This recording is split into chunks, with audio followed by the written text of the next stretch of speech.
The Bill Clark Show, presented by Dr. Pepper. And now, Coach Bill Clark. Welcome in. It's the Coach Bill Clark Show, Episode 7, presented by Dr. Pepper. Pat Smith along with Landry Roberts and the Coach Bill Clark. And, Coach, needless to say, Saturday night in Tuscaloosa, what an incredible game. Yeah, what a great game. Just everything that was built up to be, from the start to the finish. We had explosive first half. We had the great finish at the end where Alabama hung on. Things that we talked about earlier in the show, I think, came to fruition. Both teams with the open date. What was that going to look like? What were the things that they had not shown each other? I think, obviously, Alabama had held some really good stuff back, and you got to see that in the first half. Of all of the possible scenarios and how that game would play out, never would I have thought that Alabama would have built that 28-point lead. Exactly. Who would have thought that? I think, and we're going to get into it, but what they did offensively. Let's start offensively first. Tons of empties, tons of quarterback run. We'd seen a lot of quarterback run early in the season, but the way they did it, the way they spread them out offensively, the ball was in Milroe's hands every time. It reminds me back to high school days when I always talked about the quarterback was better than everybody else on the field. That's what it has, but they've designed their whole offense around him. I loved how they used empty. I loved how they motioned to empty. So a lot of cool stuff offensively. It really gave Georgia fits in the first half. So let me ask you this, because Kirby Smart, after the game, he was very honest with the media in regards to, hey, listen, Alabama came out and did some things that honestly they just were not prepared for. There were some different looks. And as a coach, when you go back and you look at the history of Kalen DeBoer, whether it was at Washington, whether it was at Fresno, or you're pulling out old VHS tapes of him at Indiana, I mean, how far back are you going to try to look at that type of scenario in which your offense is, or you're trying to get your defense prepared to go up against an Alabama unknown offensively? Great question. I think you go back all the way back. I tell you this all the time as a defensive coach, I want to know everything about this coach. What is his history? I think what you see with DeBoer, he takes what he has and uses it very well. You're crazy not to use Milroe. The only question with him is injury. But this is kind of the world I came from, where as we went to spread and we started seeing all this gun run, all the different ways to run your quarterback. You remember I said this is defending 12. Now you've got Williams sitting out on the outside and these other receivers. How do you defend all those guys? A pretty good running game across, and a quarterback that can take off at any time. And I used to say when we're rushing that guy, we really don't want to rush him. It's like it's a punt return. You know how you'd go down on a punt return? You might take a shot if there's other guys near you, but you're really going very cautiously. That's how we want to rush this guy, because when he gets out, he can go. And the encouraging thing for Alabama fans, we continue to see the emergence of the freshman Ryan Williams, and you talked about him. But I loved what Kirby said. Georgia fans probably didn't like it, but he was just being honest, and he said, we can't dedicate an extra guy. We have to have that guy to defend against Milroe. It's the two-headed monster. It's the perfect storm. And you're encouraged if you're an Alabama fan moving forward. You just did that against one of the best defensive minds, let alone talent that you saw on that side of the ball from Georgia. If you're an opponent of Alabama down the schedule, I don't know how you have an answer for that. It's hard to. Now, the morphing into the second half where they try to take some air out of the ball and run the ball, I think that would be a concern for Alabama. We need to run the ball. They know we're going to run the ball, and we cut. Now, I think that's a strength for Georgia, especially in the interior. I think Alabama's offensive line got shown up a little bit in the run game situation in the second half. Alabama couldn't run the ball consistently like they needed to when Georgia knew it was coming. So that's something maybe a little bit of a worry, but I think they've got enough things offensively, enough explosive ways to keep people off balance. And, of course, you got the X factor in Milroe. So, Landry and I, we've been talking about this on three-man front, especially in the second half. Defensively speaking, from an Alabama perspective, Coach, were they – I wouldn't say – I guess the loose terminology for me would use the term prevent. Yeah. Did you see that in the second half as the defense was trying not to get exposed with the long over-the-top plays? They were trying to keep everybody in front and trying to milk that clock. I mean, what did you see Alabama defensively in the second half that allowed Carson Beck to get a little momentum? Great question. I think what we saw out of Alabama was a lot of zero pressure. We're going to talk about this defensively here in a minute, but you saw a lot of different looks defensively. Coach Womack came back and talked about how they were able to save things. They had, these are the people you work on in the summer. You're working on Georgia. And they're working on you. Georgia had less to go on. Right. You've seen who they are. They've been pretty consistent offensively. You also had a pretty good template from Kentucky on what they did defensively. I think you saw a lot of zero pressure. You saw a lot of simulated pressure, which means I'm showing one side and I'm coming from the other. You simulate coming this way and you come the other, zone pressure. And it was things they had not seen. Now, here's what happened in the second half. Georgia, the worst thing for them became the best thing, which is we don't care. We're so far down. We're going to go for every. I mean, how many fourth downs did they get? They're going 5. They're going for every fourth down. They got them, which is now you've added a down for them. They're also in no huddle. So now all these calls you're trying to make. Now think about this. This is where signals comes in. It's no huddle. You're trying to talk to the linebacker. He's got to turn to everybody. So now you're right back to signaling. If you watch them, what it did, it simplified Alabama's defense. All those simulated pressure, all those zero pressure. Look at their box. It was a 4-2 box. Looked like a man-free look almost every time. It simplified them. They got tired, which is what happens when you're going against 2 minutes. And then you got this very accurate quarterback who they may have found something with him to say, hey, we've got to quit being, holding him back, and maybe let's turn him loose in some 4 open and just let him throw the ball. No disrespect to former Alabama offensive coordinator Tommy Rees and the Alabama offense, but looking at this offense, this version of Alabama's offense under Kalen DeBoer and Coach Sheridan, and how they feature Jalen Milroe, and of course having a weapon like Ryan Williams, it certainly helps, but what is the difference in this offense this year versus maybe what we saw last year with Jalen Milroe? I think they started figuring it out. We've got to run him more, and you saw him really get better last year. But I think we've got a coach, and I like to think I was in this world where you've had to do more with less. You've had to come into some of these different places and say, okay, I don't have this, but I have that, or we're going to feature this, or we're going to get better at that. And I think they really understand who their quarterback is. They're built for that. And they just had a really great first half plan. To say the least. Milroe played very well. You had a great play at the end of the game, but I do think they've really figured out the best ways to use him right now. So I guess the question is, was it more of what Alabama did or what Georgia didn't do? I really do think it was what Alabama did. I really do. Okay. All right, Smart Bank, Smart Call of the Week here on this program. Kentucky's upset coach over Ole Miss. We talked about this last week. We did not see this one coming. It's a 17-point favorite at home.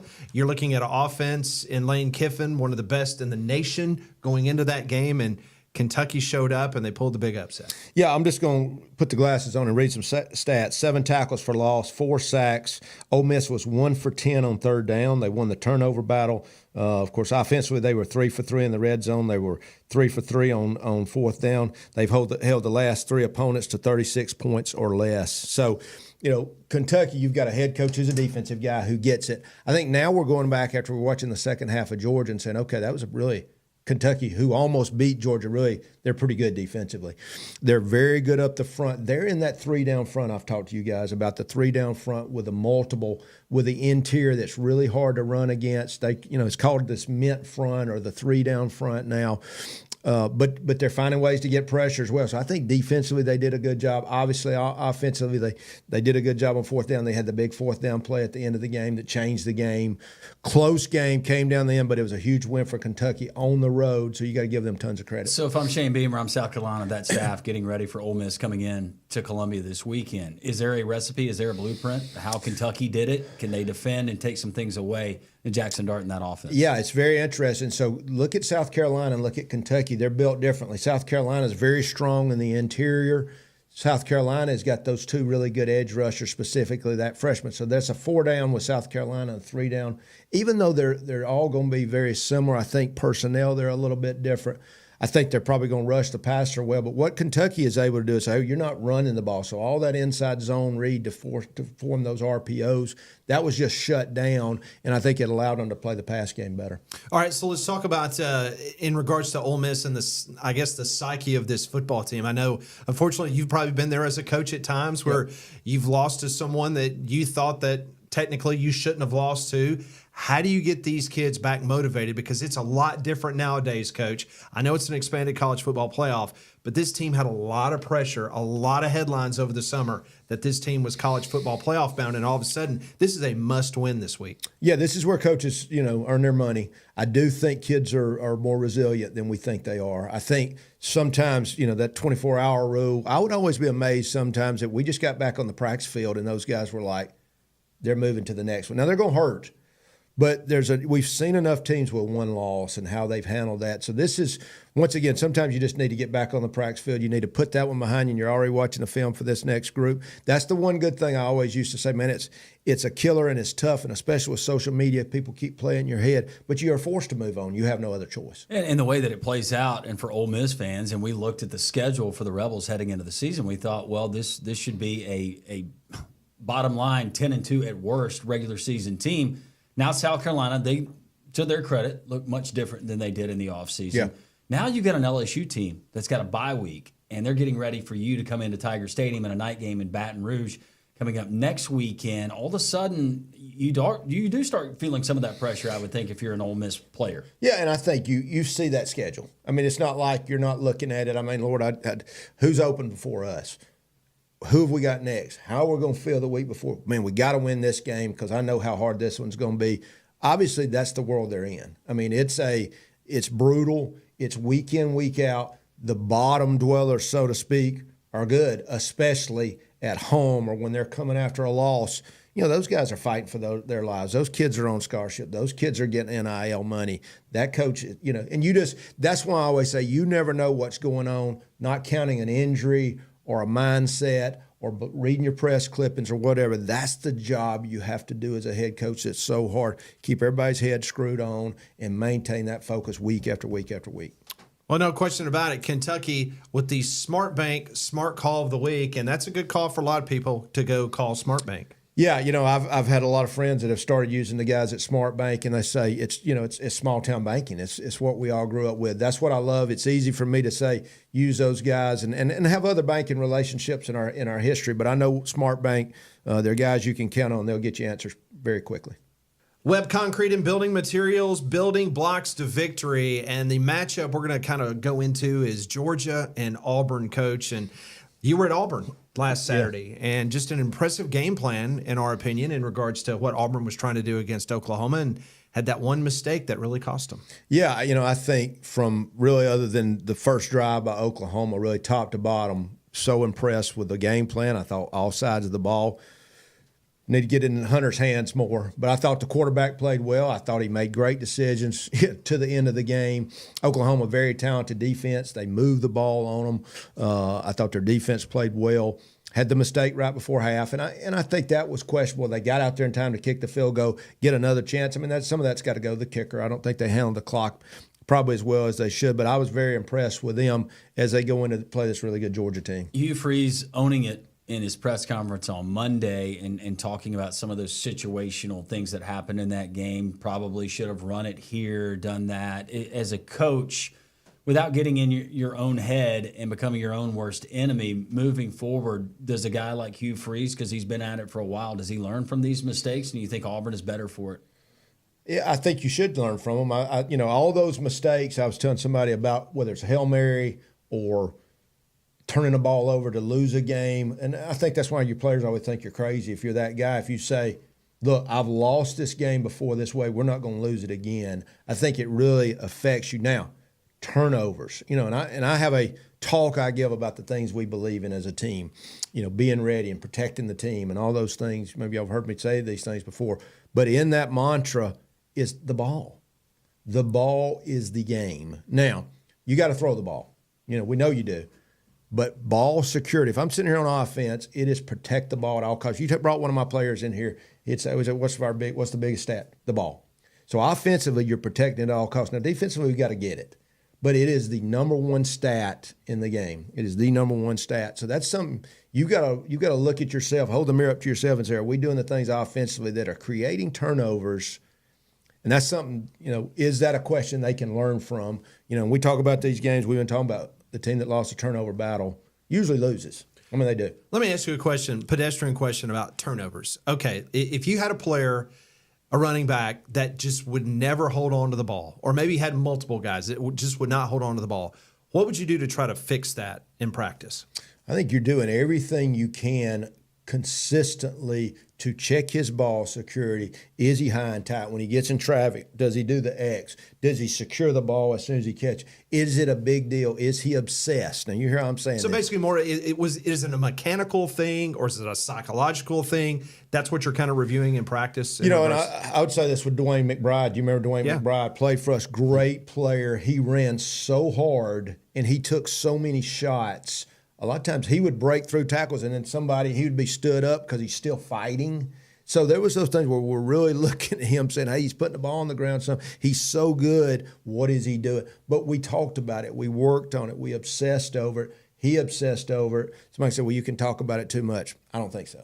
I think you make it that big a deal. All right, so that's for someone fumble, and that's, there have been a couple of situations with Auburn's running backs where they have, but I wanted to move to the quarterback position. Yeah. And when you're in that quarterback room and you're sitting there looking over the film, what are the things that you're saying to the quarterback? What did you see? What was the read? Yep. Why did you go? Take us through that type of conversation when you have a quarterback like Peyton Thorne has turned the ball over a great deal throwing it. And, this is kind of like opinions that we all have, right? I mean, I know we could say Brett Favre, hey, he threw some interceptions, but look at the great plays he made. And you were willing to give up a little bit of that because he was so dynamic with the football. A little bit different here. We've got a good quarterback. We've got to be smart. And you've got to teach him sometimes taking the sack or just take it down and run it. If there's any worry, if there's any decision. And, guys, here's the thing. I'm watching an RPO on the goal line. Once again, it was a read. You throw the ball over, now it was just dropped. But it gets tipped, whatever. So, there's different mindsets here. That's just how we play. And that's when I say when there's the mentality of we don't care, we're going to take every chance. Sometimes that works, sometimes it don't. I am of the opinion, though, when you're throwing the ball over the middle, especially on those quick throws, you got to be extra careful. Yeah, and I guess it's encouraging for Auburn fans because you've seen explosiveness. You've seen explosive plays pretty much all season, but Peyton Thorne did seem to have a little bit of that confidence back when he was able to hit a couple of deep balls. You had two in the game on Saturday. Thought he made some really good throws and thought it was a solid performance with the exception of what happened in the fourth quarter. Yeah, it's really, I left that game really sad for those guys. Knowing Coach Venables and knowing guys over on that staff. But I was sad for the Auburn guys because I thought they did a very good job. I thought it was a good plan. I thought they played hard. And especially for the quarterback, I thought he had a really good day minus that.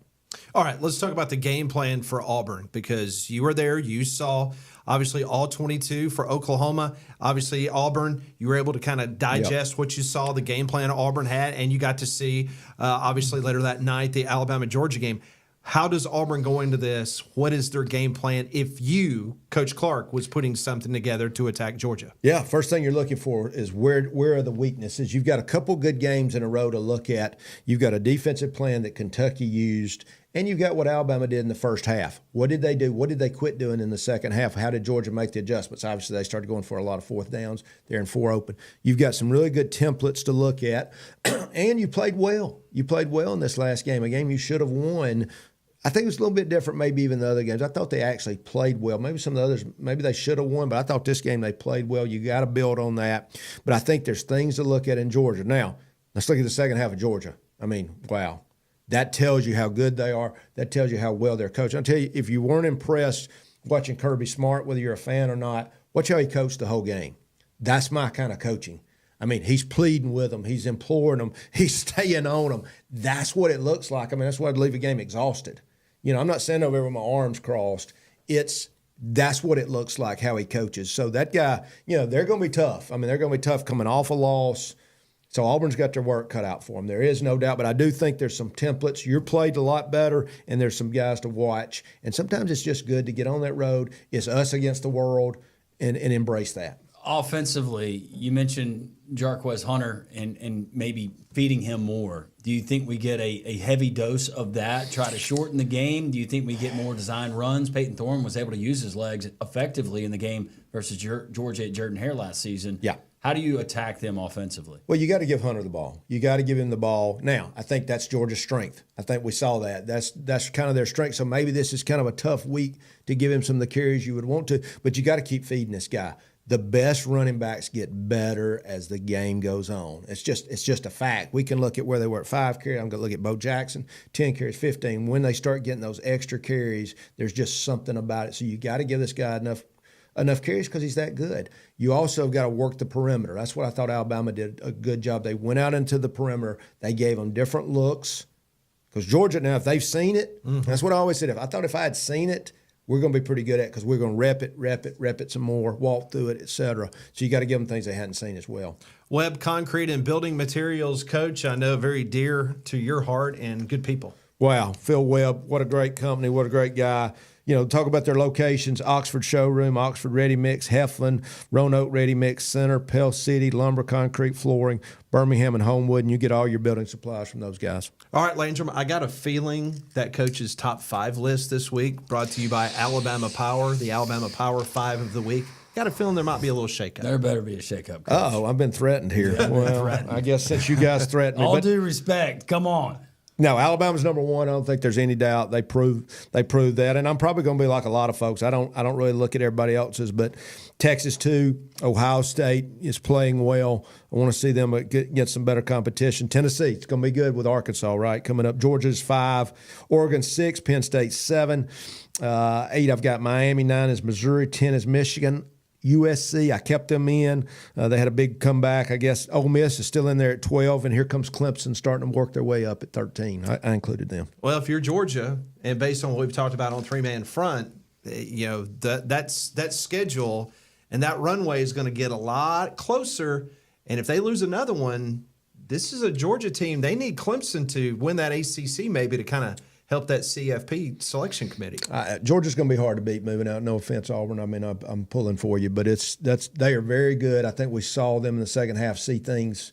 They kind of got to adjust. I think Georgia really does a good job in the second half adjusting as well. But I mean, you're right. They can't lose another one. And to your point, and you would know this from head coaching experience, but if you're Josh Heupel or if you're Steve Sarkisian and you know that you've got Georgia down the road, you would have rather them come in undefeated, 100%. Other than Kirby going back to the drawing board and trying to get things right. That's right. You know, there's that animal up against the wall. That's the ones you worry about because I mean they're saying no tomorrow. So you know they're staying up late. They're doing the extra things. Maybe they were anyway, but they really know it now. That is the Alabama Power 5 of the week, and plus Coach gave us a few others, but Alabama Power do so much for the community. Yeah, I think one of the things, just look at Alabama Power Foundation. You can look at those things. They do so much from a conservation standpoint. I know that's a lot of our folks are avid sportsmen, but cleaning up waterways, endangered species, taking care of really the environment and things that are important to the hunters and those folks out there. Donahue Chevrolet's Drive for Success, Coach. And we got to talk about the service academies. You look at Navy, what they came into Birmingham and did last week against UAB, what Army continues to do. Both teams now 8-0. Just so impressive what they've done. Yeah, so let's start with Navy. We talked about them last week as they were getting ready to come in and play UAB. Super impressed with them. You remember I mentioned the offense coordinator, Cronic, who's coming there. And what you got is a mixture of wing T. A lot of us know that from high school, right? Wing T mixed with option. He really wasn't an option guy, but he's added the option. And obviously at Navy, they've got the quarterback, Horvath, I believe. Remember I told you he can run, he can throw, very dynamic. Got to watch that game, came out and watched Navy against UAB. I'd seen them against Memphis, very, very impressed. Army, interesting stat. They had gone to the gun more last year. If you ever got to watch them, they're back under center. 90% of their offense is under center. Got some really good offensive players. What you got out of those guys, you got physicality, discipline, being a service academy, and details. I talk a lot about doing the little things, the details. I think they're going to be great in all those phases. One thing in watching that Navy team up close, team speed at every position. This is not maybe traditionally how you think of some of those service academies from years past. You've got elite speed at a lot of different positions. Defensively, with Brian Newberry, we know that's his pedigree. What they do, and I think what makes it so difficult, and I'd like for you to speak to this, Coach, is changing that picture before the snap. And with their mindset, and they play neck up a lot. Correct. Very cerebral football team. It's almost like they're robots, and you're counting on them as the opposing coach to have to make that decision and not be in the right position. But 99% of the time, it seems like they are. Well, they're doing two things. They're offensively, they're doing something that's very hard to defend with time. they're cut blocking people. They're reading people at the point of attack. I mean, obviously the history of the option offense. Now, defensively, let's talk Navy first. They're doing the things that fit their guys. They're very intelligent to be in the academy. They're smart and they're disciplined. All those things that make for good football players. Army the same way. They're doing the same thing. It's funny if you go read about those teams. One of the things I thought was very interesting. Navy says, one thing I know about Army, I don't want them to win another game. Army says the same thing. So there is no love loss as they get ready for the end of the year, but both of them are playing very well. All right, let's talk about it from the UAB perspective because they had a week off to try to prepare for Navy, and Navy came in, took care of business. Now you've got Tulane coming in, and then you've got to go to West Point, and you got to play another service academy that it's a different type of offense, but it's the same type of discipline issues that you've got to fix on defense. How quickly can you do that in season, or does that help them because they've already played Navy and then now obviously in 2 weeks? Army? Yeah, since we're talking Navy and Army, let's fast forward to the Army. That will help them. There's obviously going to be subtleties and differences, but it's the same type blocks. It's the same option. You got the dive, the quarterback, the pitch. So that's going to help them as they get ready for Army on a short week. All right, I saw you in the parking lot drive up in a really nice Tahoe. Yeah, Donahue Chevrolet, DonahueChevrolet.com is our friend there. Gotten multiple cars from those guys. They're very easy to deal with, great folks, and go check them out. Radiance Technology Defense of the Week, and we don't have to go very far. 58 miles from where we're sitting right here, Tuscaloosa, Alabama. Talk to us, Coach, about Kane Womack's swarm defense. Yeah, and of course we're specifically going to talk about the first half, how they jumped on them, started fast. In the first half, we had 2 interceptions, held them to 7 points, 2 interceptions, a safety, held them to 153 total yards, only 9 first downs. As you watched it, what you saw was a lot of zero blitz, and you're starting to see more of that. As you start watching games, watch for 6 guys up, 7 guys up, and this flat coverage across, which is this zero pressure. As we know, zero pressure means there's nobody deep. So this is a big deal when you're putting them up. Now, once you start bringing zero pressure, when you bring them all, which is more than they got, then you can start pulling guys out, and you can simulate. We're bringing them all. We're dropping out. We've got walked up over here. We're coming the other way. They did a great job of mixing it up into what Coach Womack said. These are things we've saved. So things that you're able to save, and that's a pretty big deal when you're playing those games. That's when you kind of say, why did they play bad? Remember I told y'all that. Why did they play bad against South Florida? They were saving. Yeah. They're trying to be basic, and that's what I always say. When you can be basic, maybe even look a little bad, and still win the game, you've got things to encourage. And when you can't save everything, but they were saving a lot for Georgia. They've been working on this since the summer. Thought they did a great job. Now, quickly to the second half. We saw them get tired. We saw Georgia kind of fall into this. They're going for every 4th down. But give them credit when they had to get the stop at the end. They found the way. And going back to your point and something you said earlier, especially with a team like Georgia and how talented they are and that coaching staff they have on their sideline, but showing them something they haven't seen. And you know as well as anybody, you know it's one thing to practice it and simulate it. It's another thing to try to work on things on a dry erase board or on a tablet on a sideline in game. Well, that was one of the things I would always have guys say, Coach, we thought you were in this. I said, right. I knew what you were looking at. So I'm trying to give you something different, but when you go different, it's still got to be something you've worked on. So can I have something different that we've gotten enough reps on that will last when you finally figure it out? So that's the cat and mouse game of different but good and something that I've repped. But all you can go on as a coach is what you've seen, and you rep that, and all of a sudden I can give you something a lot different. You got a chance to be really good. So when you were a defensive coordinator, obviously that side of the ball, how much did it depend on your personnel, depending on who you're playing in regards to how much you blitz? Yeah. Or how many guys you want to bring on pressure, things of that nature? Because as we talked about, I think in last week's show, Joe Lee Dunn was one of these guys that he wanted to blitz almost on every down when he was at Mississippi State and at other colleges. So I ask you that question because as a coach, do you go into that and you kind of get the feel of the game, or do you go in that's part of your game plan to get to, at the beginning that we're going to really go after him? Great question. Being different. And that's what I would say. Same thing offensively. I want to be able to run it. I want to be able to throw it. What are they good at or what are they bad at? That's what I want to have those bullets in the gun. I think sometimes, too, you go in a game like this and say, hey, we've got to do something different or we won't stop them. So sometimes you kind of do something a little bit different because you have no other choice, or you're worried that we can't stop them if we don't, and it kind of leads you into something else. But I feel like it was, let's be different. Let's give them something we have not shown at all. And it really worked for the first half, for sure. All right, that is the Radiance Technology Defense of the Week, the Alabama Crimson Tide. Good people up in Huntsville. Oh, my gosh. Talk about Radius Technology sponsoring our game down in Shreveport. The relationship I got to form with those guys, Bill Bailey and those guys. One of the biggest things they did besides sponsoring our show, they sponsored the Children's Harbor game that I'm so proud of that we do.